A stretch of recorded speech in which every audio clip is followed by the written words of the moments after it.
ದರ್ಶನ್ ಭೇಟಿಗೆ ಆರೋಪಿ ದರ್ಶನ್ ಭೇಟಿಗೆ ನಿರ್ದೇಶಕ ಪ್ರೇಮ್ ಹಾಗೂ ರಕ್ಷಿತಾ ಪರಪ್ಪನ ಅಗ್ರಹಾರಕ್ಕೆ ಆಗಮಿಸಿದ್ದಾರೆ. ಪ್ರೇಮ್ ದಂಪತಿ ಆಗಮಿಸಿರ್ತಕ್ಕಂಥದ್ದು ದರ್ಶನ್ ಜೊತೆ ಉತ್ತಮ ಒಡನಾಟ ಇರುವಂಥದ್ದು. ಇವರಿಬ್ಬರಿಗೂ ಕೂಡ ಒಂದು ವಾರದಲ್ಲಿ 3ರಿಗೆ ಮಾತ್ರ ಭೇಟಿಗೆ ಅವಕಾಶ ಇದೆ ಜೈಲಿನ ರೂಲ್ಸ್ ಪ್ರಕಾರ, ನಿಯಮಗಳ ಪ್ರಕಾರ. ಈಗಾಗಲೇ ಪತ್ನಿ ವಿಜಯಲಕ್ಷ್ಮಿ ಮಗ ಬಂದು ಇವ್ರನ್ನ ಭೇಟಿ ಮಾಡಿದ್ರು. ಹಾಗೇನೆ ವಿನೋದ್ ಪ್ರಭಾಕರ್ ಕೂಡ ದರ್ಶನ್ ಅವ್ರನ್ನ ಭೇಟಿ ಮಾಡಿದ್ರು.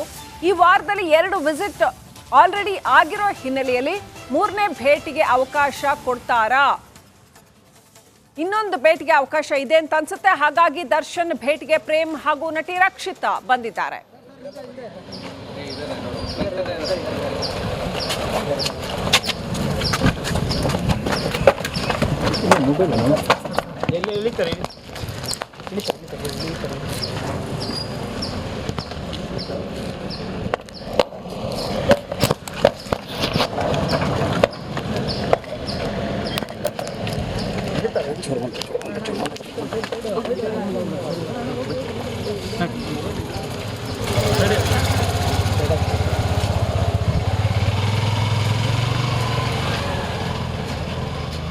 ಮೇಡಮ್ ಬರ್ಬೇಕಾದ್ರೆ ಮಾತಾಡ್ತೀರಾ?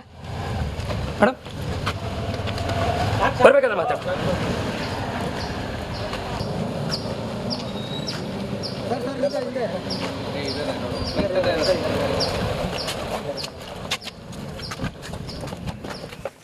ಏನೇನಾಯ್ತು ಅಪ್ಡೇಟ್ ಪಡ್ಕೊಳ್ಳೋಣ. ನನ್ನ ಸಹೋದ್ಯೋಗಿ ರಂಜಿತ್ ಶಿರ್ಯಾರ್ ಪರಪ್ಪನ ಅಗ್ರಹಾರದಿಂದ ನೇರ ಸಂಪರ್ಕದಲ್ಲಿದ್ದಾರೆ. ರಂಜಿತ್, ಏನು ಇವ್ರಿಗೆ ಅವಕಾಶ ಮಾಡಿಕೊಟ್ರ ಭೇಟಿಗೆ? ಭೇಟಿ ಮಾಡ್ಬಿಟ್ಟು ಬಂದ್ರ ಅಥವಾ ಈಗ ಒಳಗಡೆ ಹೋಗಿದ್ದಾರಾ? ಅವ್ರಲ್ಲಿ ಬಂದಾಗ ಅವರ ಹಾವಭಾವ ಹೇಗಿತ್ತು? ಅಪ್ಡೇಟ್ ಏನಿದೆ? ಖಂಡಿತವಾಗ್ಲೂ ಕೂಡ ಶ್ರೀಲಕ್ಷ್ಮಿ ನೋಡಿ, ಡಿ ಗ್ಯಾಂಗ್ ಪರಪ್ಪನ ಅಗ್ರಹಾರದಲ್ಲಿ ಮುದ್ದೆ ಮುರಿತಾ ಇದ್ರೆ ಡಿ ಗ್ಯಾಂಗ್ ಅನ್ನ ನೋಡೋದಕ್ಕೆ, ದರ್ಶನ್ ನೋಡೋದಕ್ಕೆ 1 ವಾರಕ್ಕೆ 3 ಜನರಿಗೆ ಮಾತ್ರ, ಅಂದ್ರೆ 3 ಬಾರಿ ಮಾತ್ರ ಅವಕಾಶ ಇರುತ್ತೆ. 3 ಸಲ ಬಂದು ನೋಡ್ಕೊಂಡು ಹೋಗ್ಬೋದು ದರ್ಶನ್ ಅವ್ರನ್ನ ಪರಪ್ಪನ ಅಗ್ರಹಾರದಲ್ಲಿ. ಪ್ರತಿದಿನವೂ ಕೂಡ ಬೇರೆ ಬೇರೆ ಭಾಗಗಳಿಂದ ದರ್ಶನ್ ಅವರ ಡಿ ಗ್ಯಾಂಗ್, ದರ್ಶನ್ ಅವರ ಅಭಿಮಾನಿಗಳು ಪರಪ್ಪನ ಅಗ್ರಹಾರದ ಮುಂದೆ ಬರೋದು, ಆನಂತರ ಪೊಲೀಸರು ಅವರನ್ನ ವಾಪಸ್ ಕಳಿಸೋದು ಪ್ರತಿದಿನವೂ ಕೂಡ ನಡೀತಾ ಇತ್ತು. ನಿನ್ನೆ ಅಷ್ಟೇ ನಟಿ ಸೋನಾಲಿ ಪರಪ್ಪನ ಅಗ್ರಹಾರ ಜೈಲಿನ ಮುಂದೆ ದರ್ಶನ್ ಭೇಟಿ ಆಗೋದಕ್ಕೆ ಬಂದಿದ್ರು. ಮಾಸ್ಕ್ ಹಾಕೊಂಡ್ ಕಾರ್ನಲ್ಲಿ ಬಂದಿದ್ರು. ಆದ್ರೆ ಅವರ ಭೇಟಿಗೆ ಅವಕಾಶ ಕೊಡ್ಲಿಲ್ಲ. ದರ್ಶನ್ ಕೂಡ ಖುದ್ದಾಗಿ ಹೇಳಿದ್ದಾರೆ, ಫ್ಯಾಮಿಲಿ ಅವರು ಬಿಟ್ಟು ಮತ್ತಾರಿಗೂ ಕೂಡ ನಾನು ಭೇಟಿ ಮಾಡೋದಿಲ್ಲ, ನನ್ನನ್ನ ಭೇಟಿ ಮಾಡೋದಕ್ಕೆ ಬಿಡಬೇಡಿ ಅಂತ ಹೇಳಿದ್ದಾರೆ. ದರ್ಶನ್ ಕುಗ್ಗಿ ಹೋಗಿದ್ದಾರೆ ಅನ್ನೋದು ಎಲ್ರಿಗೂ ಕೂಡ ಗೊತ್ತಿರುವಂತ ವಿಚಾರ.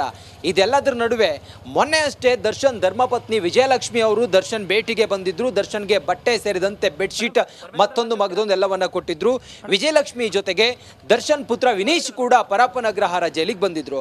ಅದಾದ ನಂತರ ವಿನೋದ್ ಪ್ರಭಾಕರ್ ದರ್ಶನ್ ಭೇಟಿಗೆ ಬಂದಿದ್ರು. ಒಂದು ಮಾತಾಡಿ ಹೋಗಿದ್ರು ಅಷ್ಟೇ, ಜಾಸ್ತಿ ಅವಕಾಶ ಕೊಡ್ಲಿಲ್ಲ.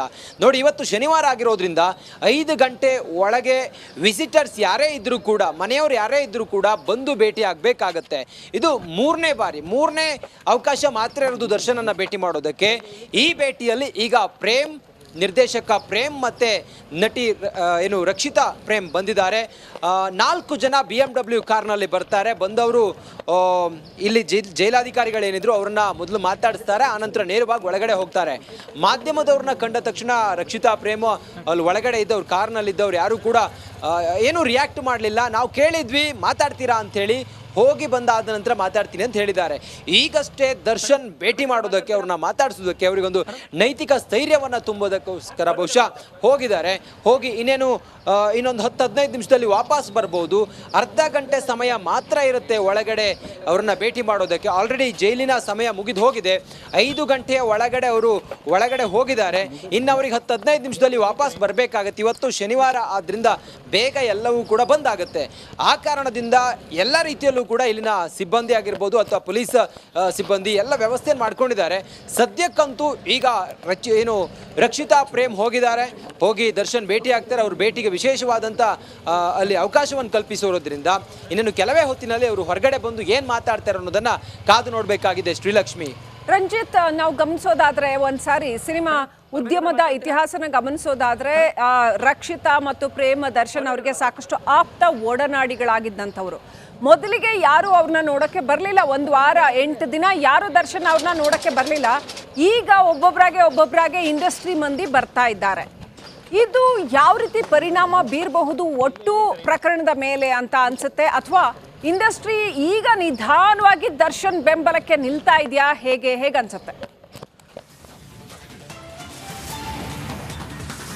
ಖಂಡಿತವಾಗಲೂ ಕೂಡ ಶ್ರೀಲಕ್ಷ್ಮಿ, ಯಾವಾಗ ರೇಣುಕಾಸ್ವಾಮಿ ಕೊಲೆ ಪ್ರಕರಣದಲ್ಲಿ ದರ್ಶನ್ ನೇರವಾಗಿ ಭಾಗಿಯಾಗಿದ್ದಾರೆ, ಸುಪಾರಿ ಕೊಟ್ಟಿದ್ರು, ದರ್ಶನ್ ಅದರಲ್ಲಿ ಇನ್ವಾಲ್ವ್ ಇದೆ ಅನ್ನೋ ವಿಚಾರ ಯಾವಾಗ ಸ್ಯಾಂಡಲ್ವುಡ್ ಎಲ್ಲ ಕಡೆಗಳಲ್ಲೂ ಕೂಡ ಚರ್ಚೆ ಆಯಿತು, ಅದಾದ ನಂತರ ಯಾರೊಬ್ಬರೂ ಕೂಡ ದರ್ಶನ್ ಕುರಿತಾಗಿ ಮಾತಾಡೋದಕ್ಕೆ ತುಟಿಪಿಟ್ಟು ಕಂದಿರಲಿಲ್ಲ.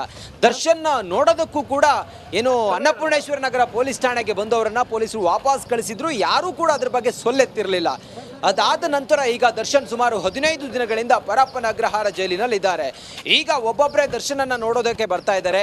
ನಾವು ನೋಡ್ತಾ ಇದ್ವಿ ಸೋಷಿಯಲ್ ಮೀಡಿಯಾದಲ್ಲೂ ಕೂಡ ಒಂದು ಪೋಸ್ಟ್ ಹಾಕೋದಕ್ಕೂ ಕೂಡ ದರ್ಶನ್ನಿಂದ ಸಹಾಯ ಪಡ್ಕೊಂಡವರು ಕೂಡ, ಅಥವಾ ದರ್ಶನ್ ಇಂಡಸ್ಟ್ರಿಯ ಸ್ಯಾಂಡಲ್ವುಡ್ನ ಮಂದಿಗೆ ಅವರು ನೆರವಾಗಿದ್ದಾರೆ ಅನ್ನೋದು ನಾವು ಸಾಮಾಜಿಕ ಜಾಲತಾಣಗಳು ಮತ್ತು ಅವರ ಒಂದಿಷ್ಟು ಗೆಳೆತನ ನೋಡಿದಾಗ ಗೊತ್ತಾಗುತ್ತೆ. ಅದೆಲ್ಲದರ ಹೊರತಾಗಿಯೂ ಕೂಡ ದರ್ಶನ್ನ ಕಷ್ಟದಲ್ಲಿದ್ದಂಥ ಸಮಯದಲ್ಲಿ ಯಾರೂ ಕೂಡ ಅವರನ್ನು ಮಾತಾಡಿಸೂ ಇರಲಿಲ್ಲ, ಅವ್ರನ್ನ ಭೇಟಿ ಮಾಡಿರಲಿಲ್ಲ, ಅವಕಾಶವೂ ಇರಲಿಲ್ಲ ಬಿಡಿ. ಆದರೆ ಈಗ ಒಬ್ಬೊಬ್ಬರಾಗೆ ಸ್ಯಾಂಡಲ್ವುಡ್ ಮಂದಿ ದರ್ಶನನ್ನು ಭೇಟಿ ಮಾಡೋದಕ್ಕೆ ಬರ್ತಾ ಇದ್ದಾರೆ. ಆದರೆ ಕೆಲ ಪಾಸಿಬಿಲಿಟೀಸ್ ಇರೋದ್ರಿಂದಾಗಿ, ಅಂದರೆ ಒಂದು ವಾರಕ್ಕೆ 3 ಬಾರಿ ಮಾತ್ರ ದರ್ಶನ್ನ ಭೇಟಿ ಮಾಡೋದಕ್ಕೆ ಅವಕಾಶ ಇರುತ್ತೆ ಬೇರೆಯವರಿಗೆ. ಅದನ್ನ ಹೊರತಾಗಿ ವಕೀಲರು ಪ್ರತಿದಿನವೂ ಕೂಡ ದರ್ಶನ್ ಅವ್ರನ್ನ ಭೇಟಿ ಮಾಡ್ಬೋದು, ಈ ಕೇಸ್ಗೆ ಸಂಬಂಧಪಟ್ಟಾಗೆ ಅವ್ರನ್ನ ಮಾತಾಡಿಸ್ಬೋದು.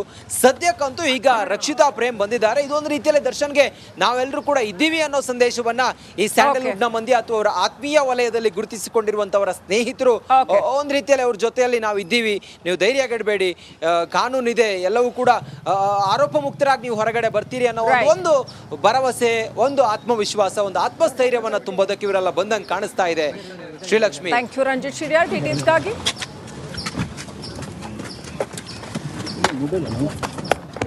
ಸೊ ಈಗ ರಕ್ಷಿತಾ ಮತ್ತೆ ಪ್ರೇಮ್ ಹೊರಗಡೆ ಬಂದು ಏನು ಮಾತಾಡ್ತಾರ ಮಾಧ್ಯಮಗಳಿಗೆ ಅನ್ನೋಂಥದ್ದು ಕುತೂಹಲ ಗರಿಗೆದ್ರಿದೆ. ಹೋಗುವಾಗ ಪ್ರೇಮ್ ಆಗಿದ್ರು, ಅವ್ರೇನು ಮಾತಾಡಲಿಲ್ಲ ಮಾಧ್ಯಮಗಳಿಗೆ. ಬಿಗುಮಾನ, ಒಂಥರ ಬಿಗಿಯಾದ ವಾತಾವರಣ ಇತ್ತು.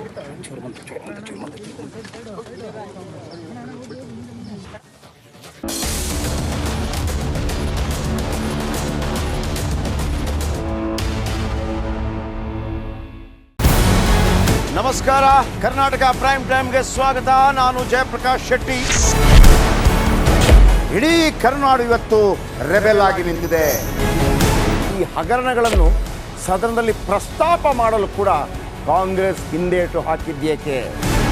ನಿಮ್ಗೆ ಸಂಬಳ ಅದಕ್ಕೆ, ನಿಮಗೆ ವಾಹನ ಅದಕ್ಕೆ, ನಿಮಗೆ ವೆಪನ್ ಅದಕ್ಕೆ, ನೀವು ಅದನ್ನು ಸೆರೆ ಹಿಡಿಬೇಕಾಗಿದೆ. ನೀವು ವಿದ್ಯುತ್ ಬರ ಇದೆ ಅಂತ ಹೇಳ್ತಾ ಇದ್ದೀರಿ, ಎಲ್ಲಿ ಬರ ಇದೆ ನೀವು ಹೇಳಬೇಕು. ಪಾಕಿಸ್ತಾನ್ ಆಕ್ಯುಪೈಡ್ ಕಾಶ್ಮೀರ್ ಅದು ಎಂದೆಂದಿಗೂ ನಮ್ಮದು. 40 ಮೆಷಿನ್ಗಳು ತಂದಿತ್ತು ನೋಟ್ ಎಣಿಸುವುದಕ್ಕೆ, ಅದೇ ಹಾಳಾಯಿತು. ಮಥುರಾದ ಗಲಾಟೆ ಇದೆಯಲ್ಲ, ಅದು ಸ್ಥಳೀಯವಾಗಿ ಕೂತು ಪರಿಹರಿಸಬಹುದಾದಂಥ ಕಾನೂನಿದೆ. ಗ್ಯಾರಂಟಿ ಯೋಜನೆಯಿಂದ ನಷ್ಟ ಆಗಿದೆ, ಲಾಭ ಆಗಿದೆ, ದಯವಿಟ್ಟು ಹೇಳಿ. Dawood Ibrahim most wanted criminal ಯಾವಾಗಾದ ಅಂದರೆ ಇಲ್ಲಿ ತನಕ ಭಾರತ ದೇಶದಲ್ಲಿ ಓರ್ವ ದಲಿತ ಪ್ರಧಾನಿಯಾದಂಥ ಇತಿಹಾಸವೇ ಇಲ್ಲ. ರಿಪಬ್ಲಿಕ್ ವರ್ಲ್ಡ್ ಆಪ್ ಇದು ಕೇವಲ ಅಪ್ಲಿಕೇಶನ್ ಅಲ್ಲ, ಸಮಗ್ರ ಸುದ್ದಿಗಳ ಸಂಪರ್ಕ ಮಾರ್ಗಕ್ಕೆ ಕ್ರಾಂತಿಕಾರಿ ಬದಲಾವಣೆ.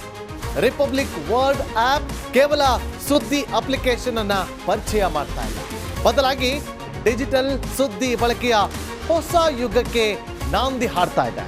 ಇದೊಂದು ಬ್ರೇಕಿಂಗ್ ನ್ಯೂಸ್, ಪ್ರಭಾವಶಾಲಿ ಕಾರ್ಯಕ್ರಮಗಳಿಗೆ ಗಟ್ಟಿಯಾದ ವೇದಿಕೆ. ರಿಪಬ್ಲಿಕ್ ವರ್ಲ್ಡ್ ಅಪ್ಲಿಕೇಶನ್ ಈಗ ಲೈವ್ ಆಗಿದೆ. ಗೂಗಲ್ ಪ್ಲೇ ಸ್ಟೋರ್ ಮತ್ತು ಆಪಲ್ ಆಪ್ ಸ್ಟೋರ್ ಎರಡರಲ್ಲೂ ಲಭ್ಯವಿದೆ. ಈಗಲೇ ಡೌನ್ಲೋಡ್ ಮಾಡಿ.